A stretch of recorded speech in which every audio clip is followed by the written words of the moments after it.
We'll talk about that. But so yesterday I spent time watching and listening to the vetting of the nominee for the position of Chief Justice. And in my candid assessment, I think generally she gave very good responses to the question. There were great questions that were posed. I mean, these were, in terms of the questions that were posed, I think these were great questions. I mean, sometimes some of these members of the vetting committee, I don't like the questions that they ask. I mean, sometimes, but I think they are gradually listening to criticisms. And so they posed very thought-provoking questions that, in my view, were aimed at teasing out great answers, answers that could be used as a basis for determining her approval or not. And generally, I think that in my candid view, we should rethink the length of time we always want to use in vetting nominees. Right. A great questioner, an intelligent questioner should be able to tell if a respondent qualifies or has what it takes to be described as being on top of the game by just listening to a fewer responses. I mean, one question and the way and manner the person would answer should tell you whether the person is intelligent, can do the work or not. And so my view is that we must not spend all the time grilling one person, even when we can be able to, we can tell that, look, as a lecturer, I'm able to tell whether a student is intelligent or stupid by looking at just the introduction. The introduction urges me on to read more. Okay? Mm-hmm. You look at the introduction, you look at the content, and it tells you straight away that, well, this is a student heading towards success or heading towards failure.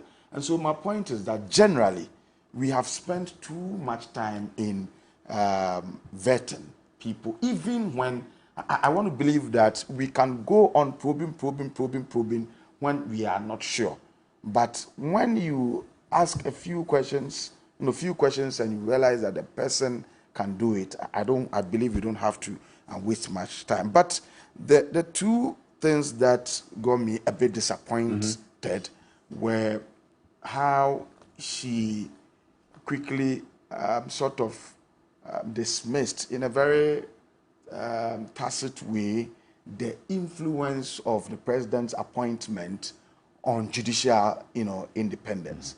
I think it's a major thing that cannot be, you cannot explain that simply by telling me that you operate, based on the laws. I mean, that one, it's if you tell me that it appears you are insulting my intelligence, we teach this, and we most of them did podcast science, we taught them this. Now you see, all over the world, presidents would want to appoint judges who agree with them ideologically.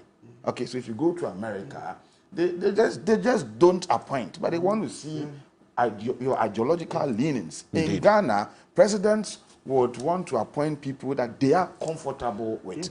And so when they appoint, and you should know that our appointment is oftentimes not based on, or is oftentimes done without necessarily with recourse to seniority. And sometimes you can say without recourse to meritocracy. Sometimes they can look at, you may not be the most senior most person, you may not be the most experienced person, and yet the president may decide to appoint you.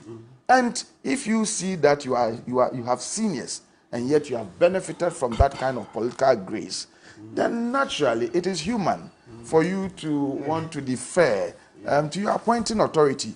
And so I was expecting her to nuance her response in a manner that will bring about all these aspects of the problem, so that we can, as a nation, begin to brainstorm on how best we can go about the selection of such top appointees in a manner that would ensure that they do not continue to suffer some legitimacy deficit. If you go to other countries, judges are appointed after they have gone through competitive election. Right. In certain countries, judges are appointed after they've taken exam.